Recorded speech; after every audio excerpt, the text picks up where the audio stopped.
Good morning, friends. Welcome to the channel.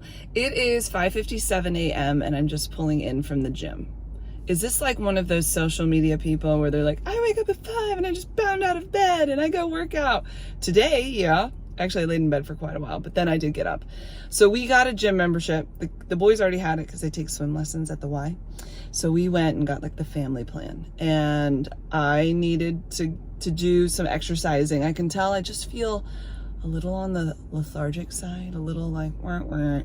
And I think my body could use some sweating and some working hard, and hopefully I won't feel like jello when it's all said and done. To be quite honest, I went in not really, like I wanted to do the circuit system if you've ever done that before, but I felt really intimidated. I haven't done it in years, and there's people there at the gym. I don't know if you know that. So I was like, but I'll get there. I think I'm gonna YouTube it, because why not? YouTube everything, and just give myself a refresher course on how everything is.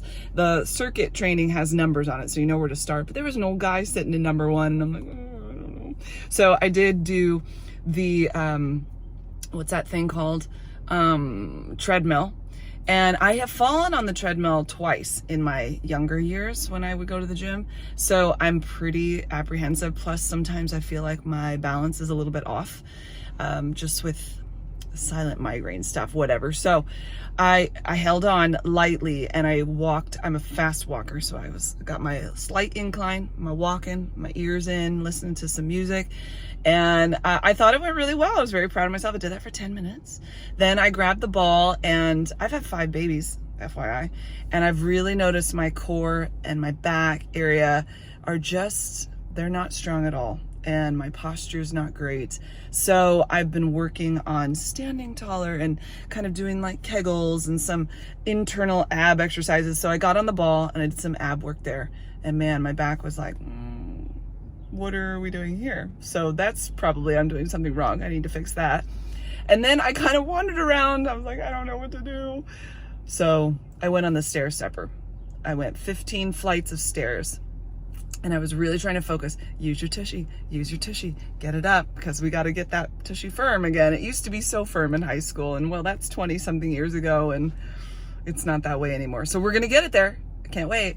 But I thought I would bring you along today. I've got some stuff going on, and I'll explain more. It'll be great. But thanks for hanging out with me. Hope that you guys are doing well. This is Monday for me, so happy Monday to you.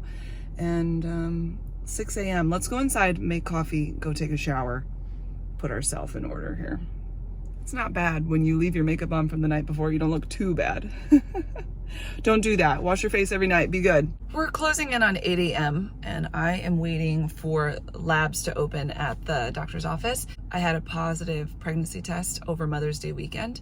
And then when I was about 5.5 weeks pregnant, I started bleeding. And for those that don't know, I am very prone to miscarriages. I've had a lot of miscarriages. So once I start bleeding, it is always indicative of a miscarriage. Never is it not. So I actually bled for 11 days, which is really long. And I thought, that's kind of weird, but okay, my body's weird. So afterward, I felt exhausted and my chest was sore, and I thought, man, I feel very pregnant. So I did take a pregnancy test, and it was like blaringly pregnant still. And I thought, okay, so I better just go. And, I had a dating sonogram already in place before I thought I was miscarrying. So I go into the dating sonogram at 8 weeks, and they see like a tiny little gestational sac, but my ovaries are looking a little bit interesting. And they can't quite tell, am I having a tubal? Am I not? I don't know.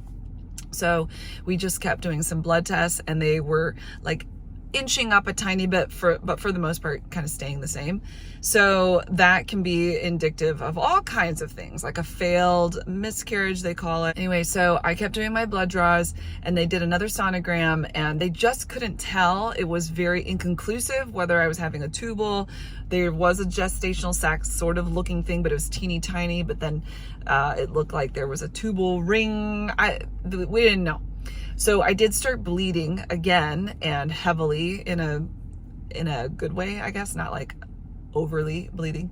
And my numbers finally, my HCG numbers finally started coming down. So they're at like They were at 1263 to begin with, and now we're going to 493.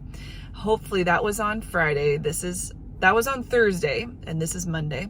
So I'm gonna go get another blood test and hope that those numbers have really, really dropped.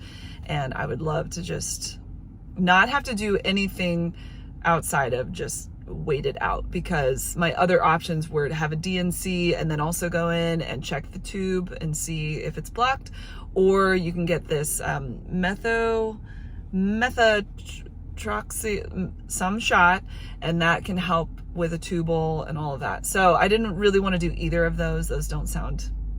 Neither of those sounded good to me. So we're kind of just watching now that my numbers have really fallen. That's a good sign. Anyway, all that to tell you, I'm gonna go in, I'm gonna get my blood draw. I probably will get the results this afternoon, which is nice. It comes back the day of, and my doctor's pretty good about getting back to me pretty quickly. So it's time. I'm going in, let's go. Do you guys ever have those times when you go for a walk, or I got a baby singing in the background.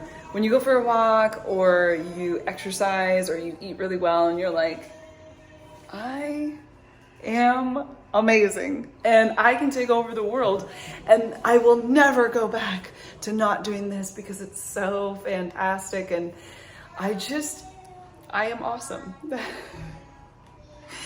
That's how I feel today. I feel so awesome. Like, man, I am kind of rocking it today.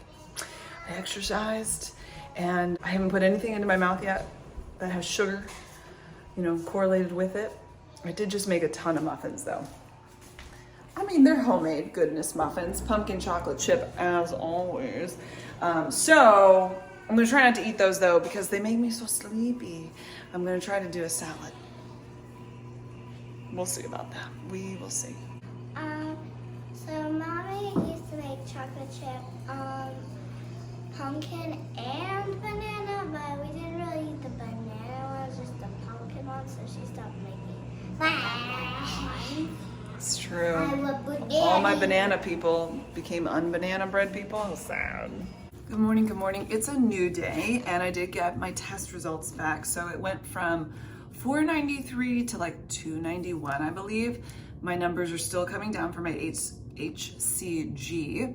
And the doctor said that we're just gonna keep watching it. So as long as things continue to go well, like I'm not gonna have to do a DNC or get in there and check my tubes to make sure that things are, not having issues, or I get the shot, which I'm really glad about, because neither of those options sounded anywhere close to good to me.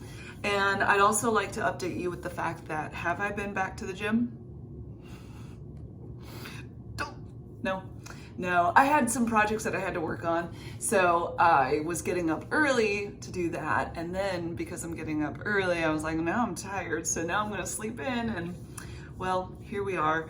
But I do hope to go back tomorrow morning and get my groove on. It did feel good. I can tell that I've been working out. My back is like, I'm sorry, you haven't given us any attention for a good few years now. Thank you for being so kind. So I was a little bit on the sore side. I did want to say, okay, can we just talk randomness? I always like to hear other people's discoveries, I guess, or what something that's helping them in their life that could be kind of like, oh, hey, I wonder if that could help me.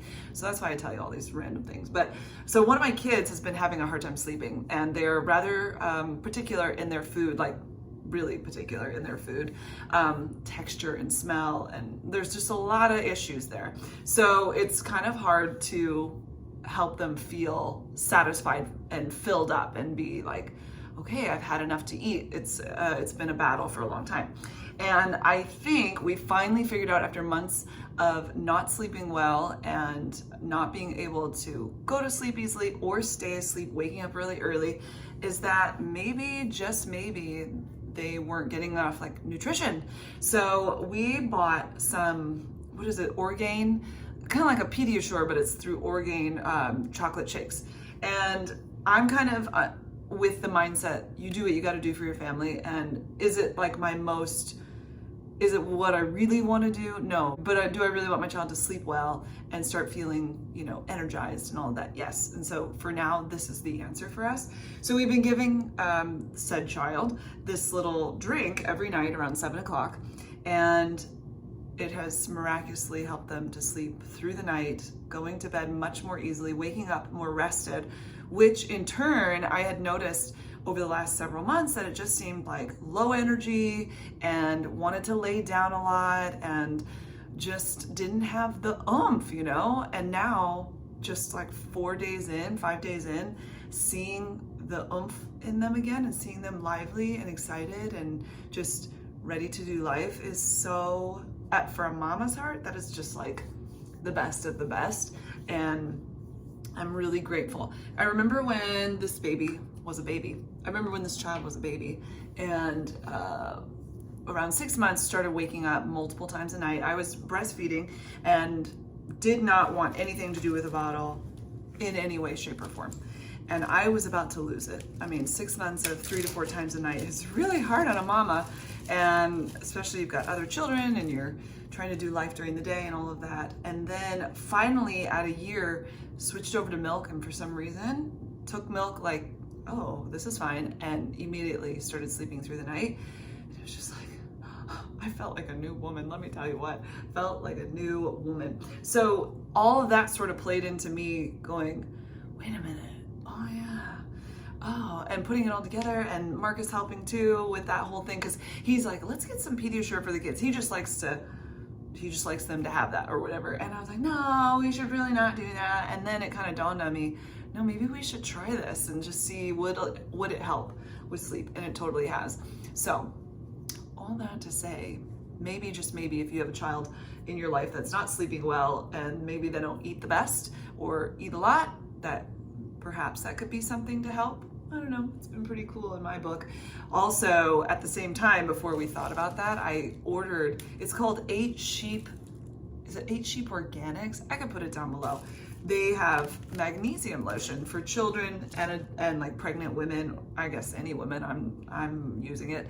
So bought that. I got the vanilla scent. Let me tell you what, like I have it on, you're supposed to use it at night for being sleepy, but I put it on my feet this morning and now I still have it. I've even washed my hands a couple times and it smells so good. And all the kids wanted it all over them. We had this like whole massage thing. Everybody's getting their legs massaged. And I feel like, man, I slept really good. It could have been placebo effect. I don't know, but I was digging it. And I've used magnesium sprays in the past that kind of make you itchy, and I do use a magnesium liquid that I take, and it's very salty. It's like seawater, but if you take it fast, you will survive. So I take that, not so much for sleep. I just was low in magnesium for a while, and so now I'm extra careful. I don't know. Anyway, it's been lovely. And so if you want to try like a really yummy smelling lotion, probably one of my favorites. I keep wanting, it just smells so good, and the kids keep saying how good it smells, which I totally agree with that. So I also wanted to talk about something that, I don't know, it feels like I shouldn't talk about it. I don't know, but I'm going to anyway. Is that okay? So I am prone to miscarriages, and since, I don't know, I would say since having Nola, I've had several miscarriages. And after I've miscarried, your hormones are kind of like adjusting. And it feels a lot, I get a lot of like postpartum, I guess you'd call it. I don't know, post-miscarriage, anxiety, depression. And it's so, it really brings you down because you're doing so well and you're excited about the possibility of pregnancy and all of this. And then that comes down and you kind of have to go through all that. But then your hormones, they like come to knock you down. And I feel like, they've knocked me down, and it brings me down. It's like on top of feeling those things, then you feel like deflated a bit, and it just isn't fair. And I'm not one to be like, it's not fair, but I am trying to make some changes to support it. And I take like a B complex, which is really, really helpful, but I've had to go back on sertraline, which is a generic brand of Zoloft. I take it at nighttime, which also helps me sleep, but gives me the tummy troubles for like a week or two until my body adjusts to it. And I take a very, very low dose, which I'm grateful for, but I don't know. I don't like it, but I think maybe some of you that either have had postpartum depression or anxiety, and mine has usually been anxiety and kind of like an OCD type of thing where I go, I have to do this, I have to do this, and I just obsessively think about something. But I think it's important. I think it's important to have this discussion because I know women go through this, and I know women have felt alone and felt some shame. And I feel the shame part of it maybe because I'm putting it on the internet, and who knows what people will think of that. But at the same time, I think if it can be helpful for somebody, then, boo on you. And really, it's all in my mind, I'm sure. It's that anxiety talking is what that is. I can't really get my eyebrows super great because I'm a little far away from the mirror. I can't say that this is doing much better. Oh, not really good at all, to be quite honest. And so how I help with that, I am trying to exercise, and I am trying to reduce sugar, and it might be time for me to reduce caffeine too. I go through times where caffeine makes me feel very anxious, and other times where it's like I could drink an entire pot of coffee and go to bed and I'm just fine, So I just have to, it's almost like giving over to the season that I'm in and accepting the season that I'm in. It takes me a long time to accept it. So I'm trying to accept it sooner so that I can get better sooner. And that's probably a big part of things for my mindset, is that, Meghan, just accept that this is the season you're in and then fix it. Do something about it. Whereas my other option is to, just deny it and just pretend like it'll get better, it'll go away. Oh, I'm just crazy. And no, I'm not crazy, because just a few weeks ago I was perfectly fine. And now I'm going through my cuckoo time. I call it my cuckoo time, but I don't like it. It's very, very not fun, but it's therapeutic to tell you. So thanks for letting me tell you. I don't know, any of you gone through that? I do know that there are some huge things that help me. And so once I'm still bleeding, it's been 8, 9, 10, 11 days, which I bled 11 days at 5.5 weeks. And this would be, I think I'd be 11.5 weeks if I was continuing, but this pregnancy, but yeah, it's been 11 days. And so I'm trying to take my vitamins, care for my body, be kind, let it do its thing. And then for me, I have done intermittent fasting in the past, and I didn't this morning because I made bacon and I wanted to eat that. But intermittent fasting is not about a diet, and it's not about necessarily restricting what you eat. It's restricting the time frame of which you eat and being really conscious about what you're eating. You know how it is about snacking. I love my snacking, but being really conscious about snacking and giving yourself a stopping point so your body has time to rest and time to just, and not just think about digesting all the time. So I do intermittent fasting, and I also do a longer fast. And this is what really got me out of my anxiety most recently. I did a 45-hour fast. I tried to make it 48 hours, but I had a thing going on at church where I was going to be standing for 3 hours, and it's just a lot of standing and a lot of physicality, and I didn't want to chance it, go into that and feel weak at all or dizzy, because that's not fun. I'm not into that. So I did decide to eat beforehand to just make sure I was in a good place. But during that time, I forgot to take my medication. I was on sertraline, and I never forget to take my medication. You know what I mean? My body tells me you will be taking that. And I forgot, which is so unlike me. And then I felt good. And then I forgot again. And I was like, what? And then it didn't even cross my mind, which was so odd. And then I went 12 weeks and didn't take it and felt amazing. And then this whole pregnancy thing happened, and you stop the whole fasting business during that. That's not an appropriate time to do it. And I don't know. I've got some things in the works because I want to help myself. I want to support my body and help it to heal properly, help my hormones to kind of get their act together. I feel like it's always the hormones, and it's just frustrating, if I'm being really honest. I don't like it. I don't like it at all, but I have to accept this season and then do something about it, you know? It's not a life sentence. It's just, what can we do in this season to support things? And I hope that that's the same for you. Like, you can look at whatever circumstance you're in, whether it's like a financial struggle, or it's a, you know, struggle in relationships, or maybe struggle physically, or whatever it is. Like, accepting that season and saying, okay, this is the season I'm in. It's not saying, oh, I love this. No, I don't love it even a little bit. But not saying I love it, but saying, here's my season. Now what can I do? What can I do to support this season? Maybe you're a young mom and you're not sleeping well, and you've got a baby that's up a lot, or a colicky baby. Ooh, I had one of those. That's no joke. And so going, okay, what can I do? I have to maybe stop doing some things. I have to say no when I don't want to. Asking for help. Oh, asking for help is the absolute worst. It's the worst, because for me, it's very like, I should be able to do it myself. And to be able to have to ask for help, especially in the past, was just so demoralizing, brought me down. I don't know how else to say it.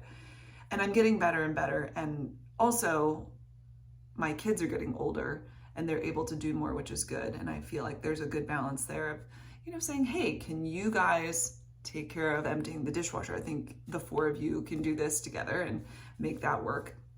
So yeah, I don't know what I was saying that about, but anyway, I'm good, but I'm struggling. And I feel like I have a game plan of how to support myself during the season, and it's a good thing. My doctor offers kind of like a phone call where you can talk to somebody, kind of talk through what you're feeling, and I've talked with them before, and they're really awesome. Her name is Beth, the person that I speak with at my doctor, and I just really like her. She's very down to earth, and I always will say things like, oh, I just feel crazy, and she's like, let me just tell you, you're not crazy. And helps me talk through and gives me, for me, I need very doable actions. What can I do to move forward? For instance, there was a time in one of my anxious episodes years ago where I knew that there was a problem when I couldn't figure out when to brush my teeth. Like, I just kept obsessively thinking, should I brush my teeth now? Should I do it now? Is now the right time? If I do it now, will it be the right time? Will it be okay? Do I have to do it again? And it's just like this crazy thing in my brain that couldn't figure out when to brush my teeth. And that's when I knew, like, something is wrong. And so I was talking with a therapist about that, and she said, I want you to disobey those thoughts. Because what your mind is wanting you to do is to, like, you're just staying in that cycle of, I don't know. She said, just do it. Like, disobey it. If your brain is saying, I don't know, I don't know, go brush your teeth, like, right now, immediately, just do it. And that was so practical. That was very helpful for me. And like, breathing techniques are great, and I think there is validity to that. But even more so, what can I do right now in my day-to-day life that's going to help me move forward? Okay, Megan, do the dishes. Don't think about doing the dishes, just do them. And so I really enjoy that. And talking it out is so helpful. Talking to you is so helpful. That's part of why I wanted to start up my vlog again, rather than my other channel, which is for groceries and saving money and all that. And I love that, but I needed this outlet too. So if you have a friend, if you got a mama, if you got a sister, an auntie, or if you have none of that, see if there's a therapist that you can call. I have used an online, like, on the phone therapist. What was it called? It was actually out of Pennsylvania, and I'm in central Illinois, but once a week we just chat, and then they had a pay thing and you can pay them. And then this one's through my doctor's office, and I don't know that I pay anything. I don't know, but I think I do need to call and just sort of reset myself and get myself in order. Anyway, today the kids are watching the new episodes of Bluey. That's fun, right? I've got some organizing I need to do for homeschool stuff. I bought these, I'll show them to you maybe in the next vlog, but I bought these organizers. They have 7 subjects in them. They're from 5 Star, and I got them online, Target maybe, but I think even Amazon sells them. And I'm hoping that that's gonna help the kids to be more independent. That is something that I'm moving towards a lot. One, I like to take on the world. I don't know about you. And it's very easy for me to just want to do everything, but that doesn't serve my family well. So really over the past year, I've been very intentional about helping the children to be independent in areas that they can be independent. I don't think expecting children to do something that's like way outside of their ability level is appropriate, but listen, you can hang your own shirts. Like, that's not hard. I'll even lay the shirts out in a pile for you. You can do it. And the boys are doing their own laundry now, start to finish. And that means they're hanging, they're washing, they're drying, they're hanging, they're folding. I've taught them all of that. We worked together several times, and it's actually really cute. They were upstairs yesterday, closed the door, and they had their basket of stuff, and I can hear them just chit-chatting. I'm like, oh, that's kind of cute. They probably don't think it's cute, but I thought it was cute. And then like Joey likes to rinse off the dishes, and so I need to have her do that more. And sometimes it really is just easier for me to do it, and it's a lot less messy. But the kids are also unloading the dishwasher multiple times a day, and if they work together, it takes them no time, you know? So all that to say, for the homeschool staff, I've got this folder, and I want them to be able to be more independent, like have all the sheets and all of the books or whatever ready in this folder majigger. I'm hoping to get that situated. So yeah, that's kind of next on the agenda. Do you guys know what I'm saying? Is anybody else following me? I know that I've got a lot to say, but I think I'm just going through a lot of emotions lately, and it's not fun. I don't enjoy it. I want to be happy, and I think I always have that desire of perfection, like perfect feelings, perfect emotions, that I will deal with every circumstance that comes my way perfectly. And then I get disappointed in myself when I'm like a human and not a robot, and I act like a human and not a robot. But I'm trying to learn techniques to deal with it better, and I think we're gonna get there. I think also the month of June, it's July now, but I think the month of June was very stressful for Marcus and I both. There was just, it was one thing after another, one thing after another. I know that it's gonna get better, and it is just a season, and that's something that's good to know. Like, it's just a season, it's gonna get better. There used to be this song back in the day, seasons change and then they pass, no need to know how long they'll last. I'd love to know the reason why, but God knows seasons change. So there's hope, there is hope. And I just keep praying and keep going, okay, God, like, I need help to get through this moment. I need help to get through this season, and I can't do it alone. I cannot do it without the Lord. And in those times when things are most difficult, I do find myself closest to God, because I have nowhere else to go. It's like I've come to the end of myself. And in my book, that's a good place to be. It doesn't feel good, it's not fun, but it's a good place to be. Also, can I leave you with this last thought? Last thought would be, I started reading a new book, Kristen Hanna's book, The Great Alone. Have you guys read this book? Do you know this author? She has a ton of books. My Marcus's aunt turned me on to it, and then a friend of mine posted on her Facebook page that she had been reading it, or one of her books, and I was like, oh yeah, so I need to get back to that. So The Great Alone is this family in Alaska, and they're living out in like the boonies kind of a thing, and they have to survive. So I'm only a couple chapters in maybe, but I'm really enjoying it. And I was talking to my friend Lauren from This Alaska Life, and I said, every time I read this book, I think of you, because she's in Alaska, obviously. And she said, ooh, I gotta check it out. She had read some other book from Alaska that was about Alaska, and she goes, there was so much wrong in that book that I thought, no. But hopefully, maybe if she reads this book, she'll tell me how accurate it is. Any of you from Alaska read this book, and what are your thoughts? Okay, my friends, well, I'm gonna wrap this baby up, but I do hope that you'll come back and come hang out with me. I enjoy our chats, and talk to me in the comments. What's going on in your life? How are you? And yeah, have an amazing day, guys. I'll talk with you soon. Bye.